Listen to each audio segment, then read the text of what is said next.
15টা রমজান আলহামদুলিল্লাহ আমাদের মধ্যে থেকে চলে গেল এবং আমরা 15টি রমজান আমরা আমাদের ভিতরে বাস্তবায়ন করার চেষ্টা করলাম।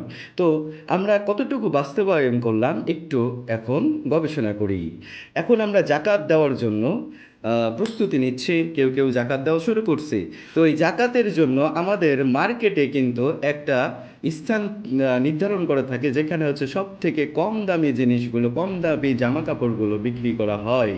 তো আপনি এই সিয়ামের মর্যাদা কতটুকু রাখতে পারলেন? হ্যাঁ, কিভাবে রাখতে পারলেন? কারণ আপনি সব থেকে কমা দামি জিনিসগুলো, কম দাম জিনিসগুলো কিনে মানুষকে দিবেন। তো এটা তো আপনার ভিতরে লোভ, এবং লোভ থেকে কৃপণতার ফল। তো আপনার রমজান এবং হচ্ছে সিয়াম কেমনে ঠিক থাকলো? একটু গবেষণা করুন, নিজেই গবেষণা করুন, তাহলেই বুঝতে পারবেন।